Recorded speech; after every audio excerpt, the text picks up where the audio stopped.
Okay, everyone. Today is actually the day before the new moon, the January new moon.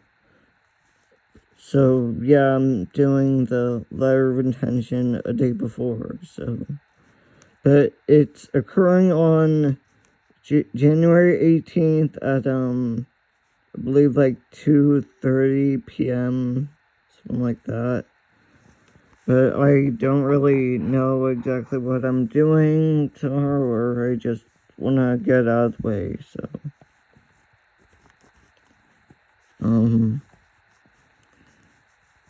And I believe this is the traditional name is the Wolf Moon. Yeah, January new moon and full moon is known as the Wolf Moon, and I guess a lot of tribal cultures, but I've also heard it called the lightning moon and the lightning moon and the ice moon, I think. So whatever, I'm sure lots of tribes, like, of course there were some that lived in places with, I guess, more wildlife, like, I don't know, Arkansas, South Carolina, Kentucky, and then, of course, there were ones who lived in places like Alaska and the Yukon and whatever. So we're asking for more things to increase now, as the moon is gonna increase from now on. Waxing. It's gonna start the waxing phase. So I like to always start these letters out as, let's see, Dear Moon Goddess. I would like more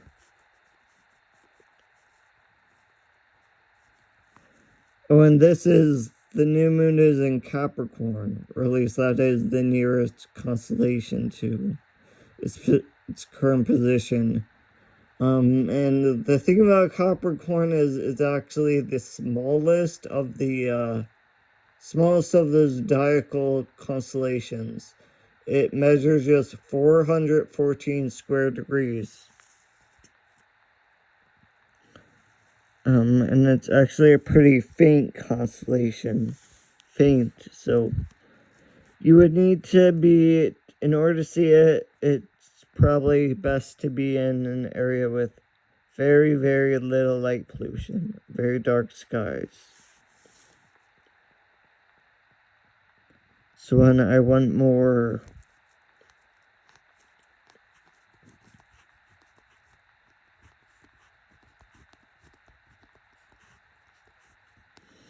relaxation, because, I don't know, that would allow people to have more insight and have less inhibition and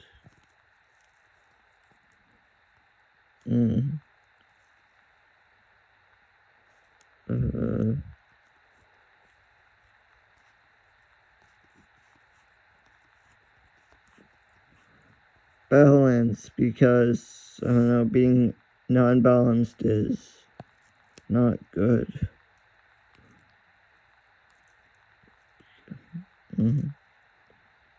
3, I would like more, let's see, I said relaxation, balance.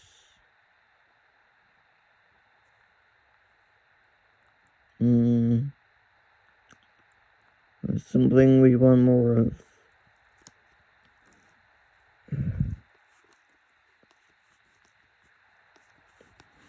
I guess security, because to not waver as much, to stay consistent and not worry about stuff.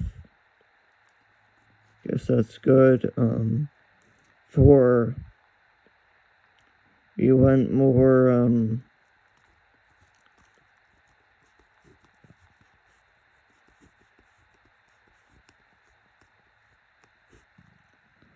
vitality, because that will just make you better able at doing life and pursuing all the goals of it's like I think legendary psychologist Sigmund Freud condemned the practice of circumcision because he said it deprived a child of sexual vitality.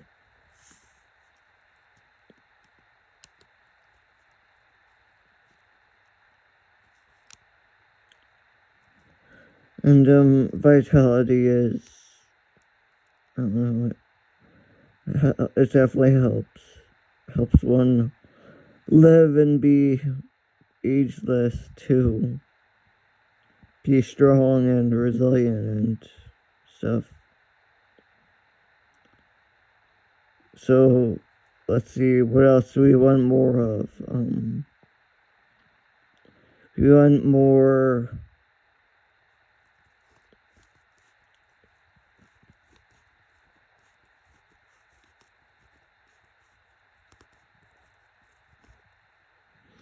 volition, because I think that's about having willpower and being able to get what you want, being able to do things the way you want. 6.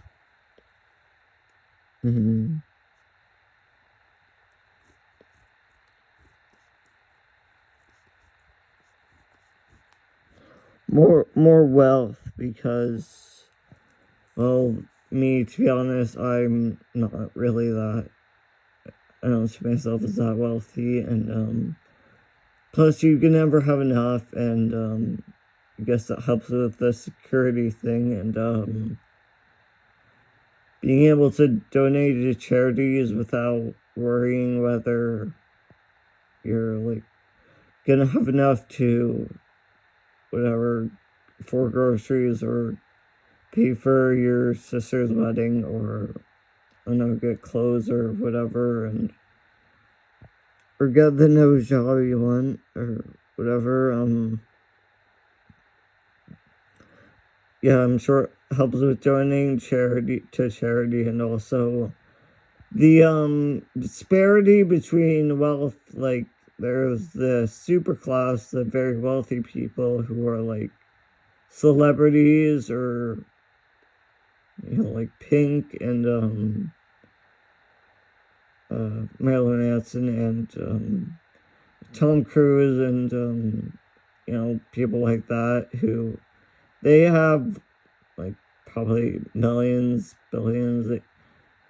Yeah, they make very large amounts of money, and then the majority of the population is, I guess, what they would call the peasant class.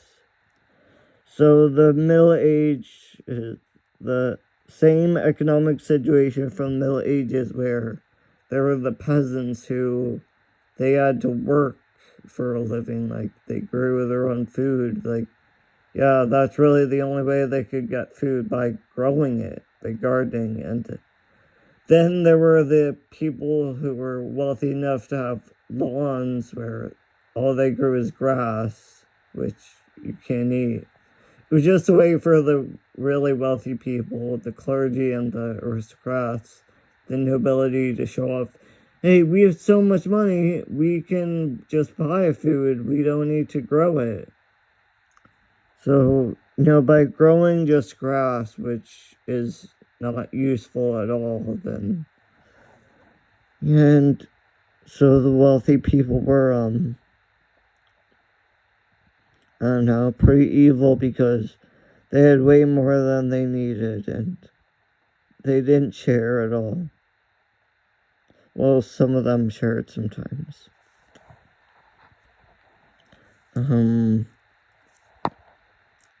7. Got relaxation, balance.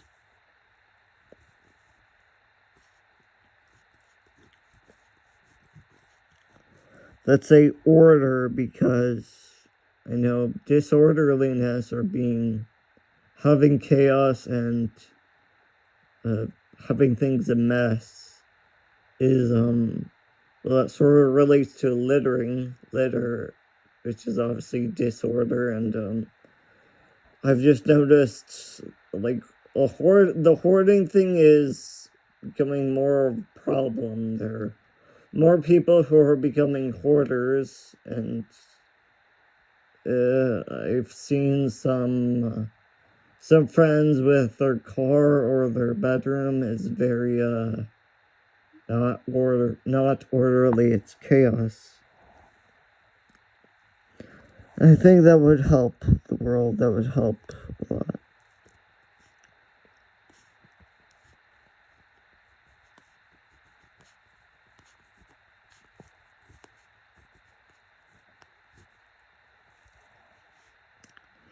Insight, because I don't know, to have an interesting opinion on things, to be insightful is to be able to teach things, be able to teach people about the meaning of things and the significance, and yeah, that's definitely a good thing to have. 9, we want more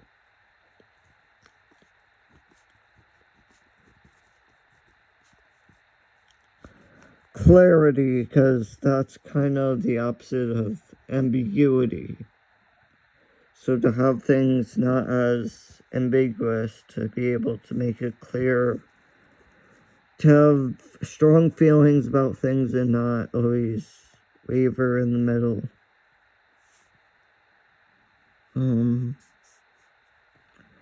Okay, for final wish or final intention, see, we want more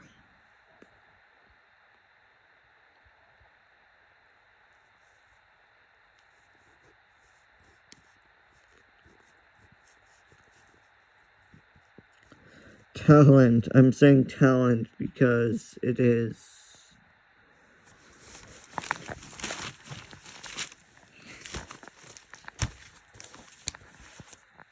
Because, I don't know, talent will help with, well,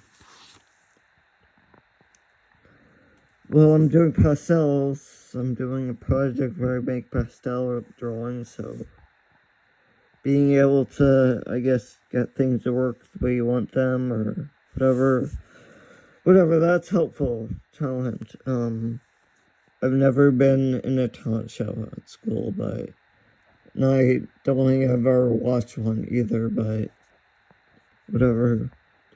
So we have to decorate this because, to just have a plain piece of paper with these 10 words is kind of boring.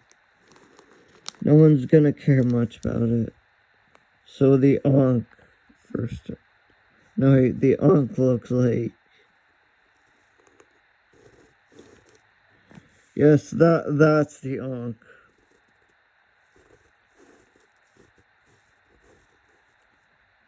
I think the Ankh is actually supposed to be the penis, maybe, or I think it's about union or something. I don't.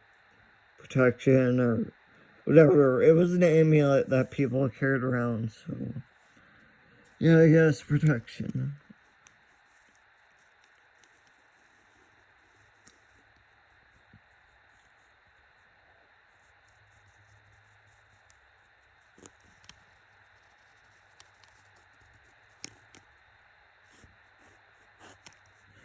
Now I'm drawing the eye, the all-seeing eye, or the eye of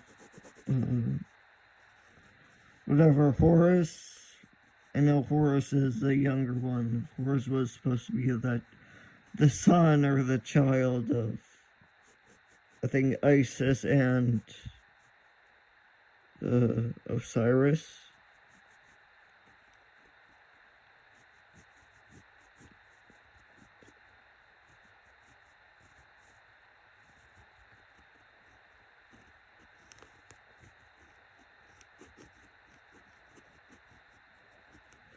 So there, that's a pretty good eye, and we have this it's supposed to represent the senses, human senses of like hearing, sight, smell, taste, touch. So they added some extra things where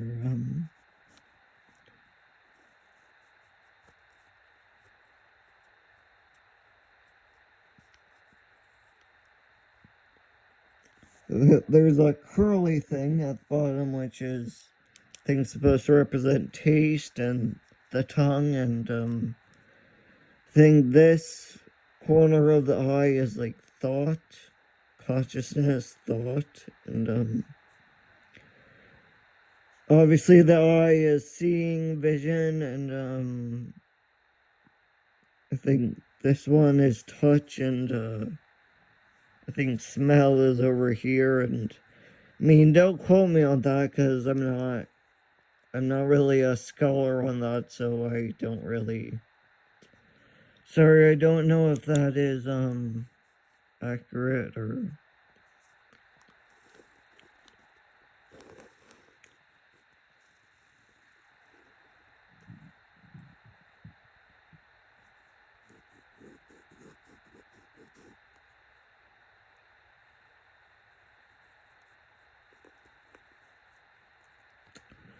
Yes, the all-seeing eyes.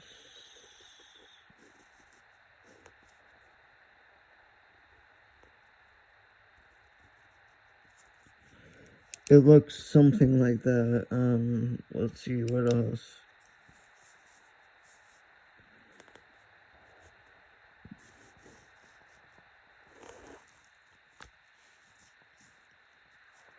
You guess having an alembic is always good.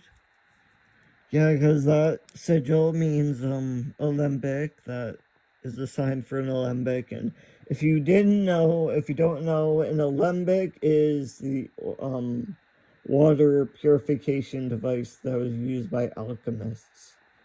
So it's about water purification. Water purification and, well, pure water, having clean and pure water is definitely helpful, a good thing, so.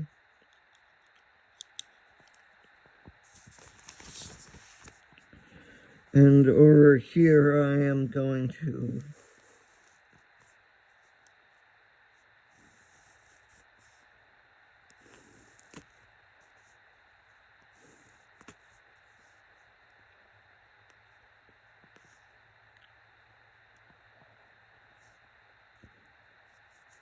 So this is the sigil for zinc.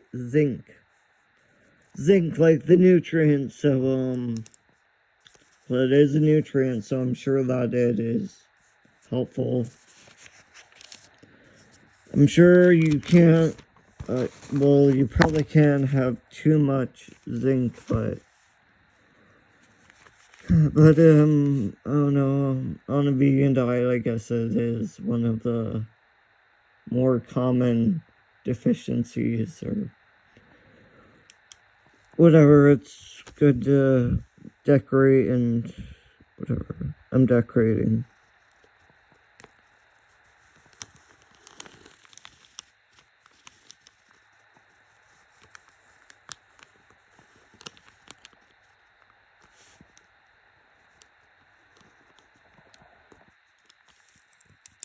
So this sigil stands for cobalt. And I read that thanks to thousands of years of intensive agriculture, most soils are devoid of cobalt. They do not have cobalt. And cobalt is where B12 comes from. Or, well, the bacteria in cobalt. Well, the scientific name of B12 is cobalamin, so I know B12 is made by bacteria in soil, so it does not come from animal products, from meat, or it's just that the livestock are fed a B12 supplement. It is mixed in with the feed, so yeah.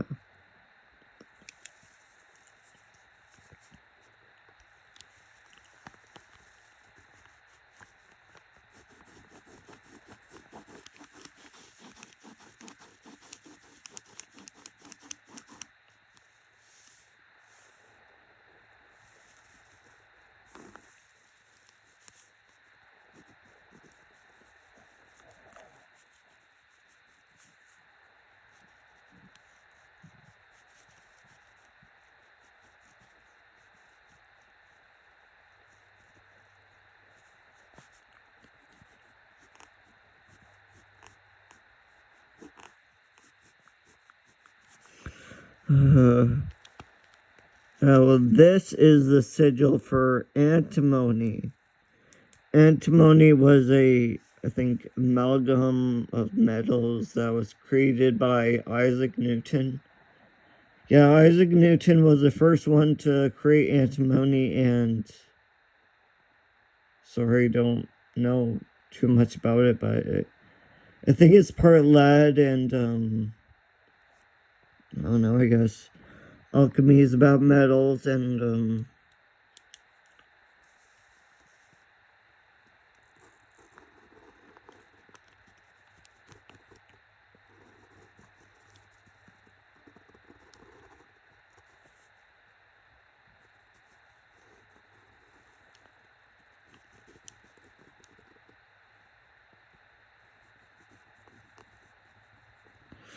okay, this sigil with the crescent moon and the disc, it represents,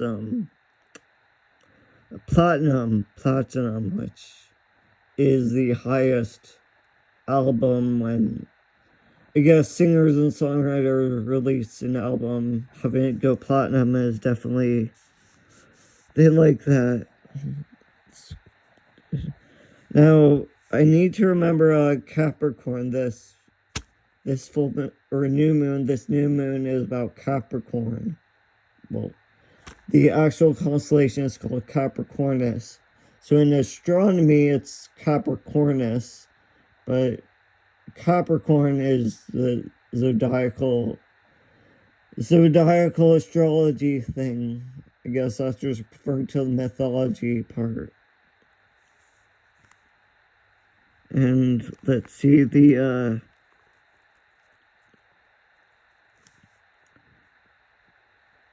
constellation of Capricorn looks something like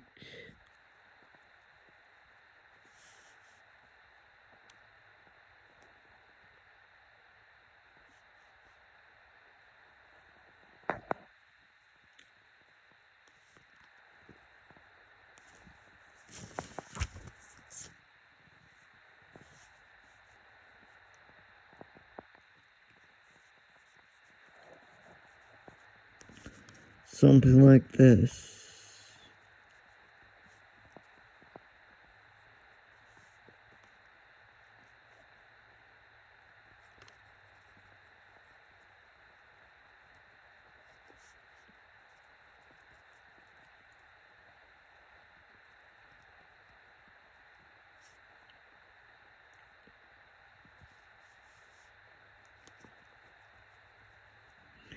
Okay, things I know about the Capricorn constellation is it is located in the southern quadrant of, so it's best seen in the southern hemisphere.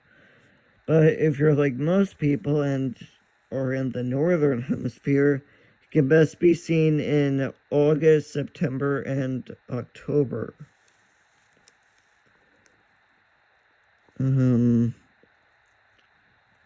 I know the story, one of the most common stories, at least from Greek mythology, is that Pan and some other gods and goddesses were having a picnic on the banks of the Nile River, and then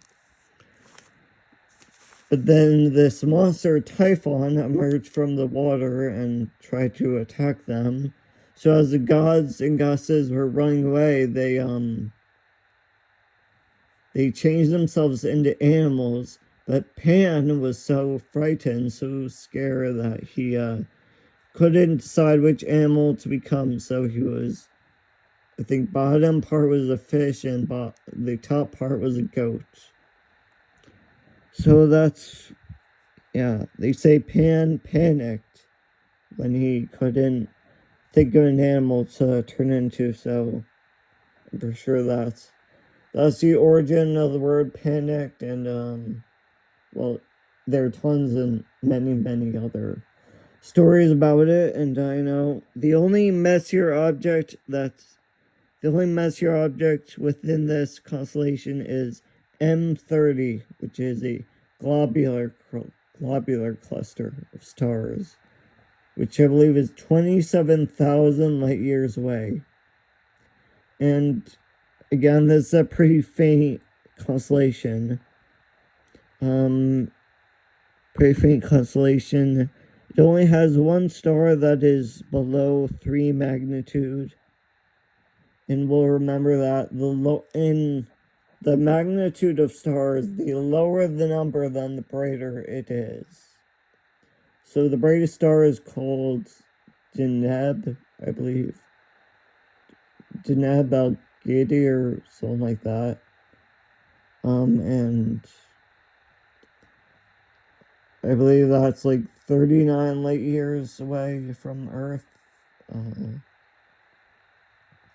But there are other stars that are over 120 light years away.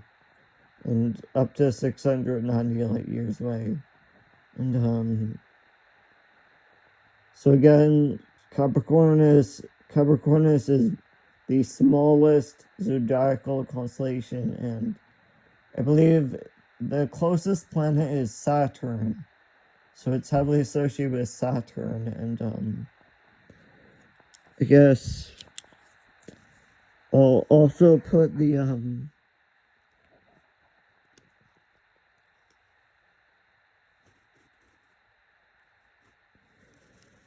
more common sign for Capricorn, because there is a constellation, which is, I guess, a good way to represent it, but then there's when, the Greeks were making the,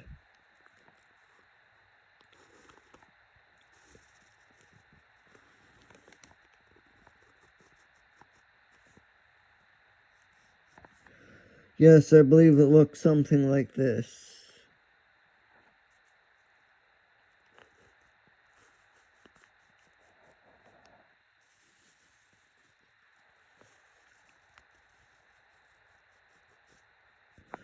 And hopefully you realize that the constellation for Capricornus looks like a boomerang or an arrowhead. Lots of cultures see it as an arrowhead. And it's in a location of the night sky called the sea or the water, which there are some other water related constellations there, like Aquarius, Pisces, and some other stuff.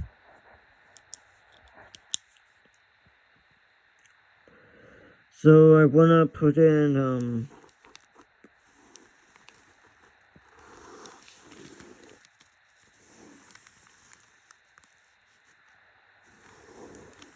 this other symbol. It's a Reiki symbol that stands for it's called the Midas star, and it is about abundance and like that stuff and having power. I guess maybe down here I can fit in one more.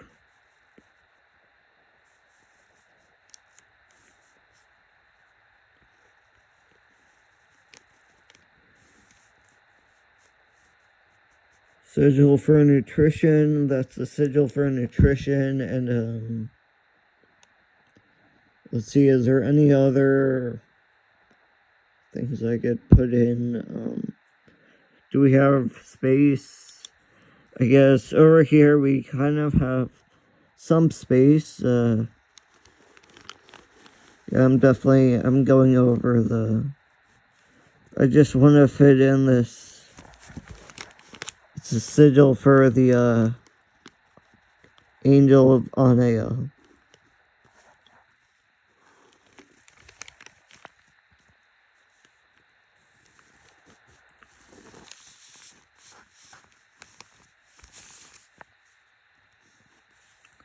I know some cultures would call Anea a demon, the demon of lust, but I don't know, virility. It symbolizes virility, and let's see, can I fit in any more? Pretty much fills up the page. Can I fit in anything else?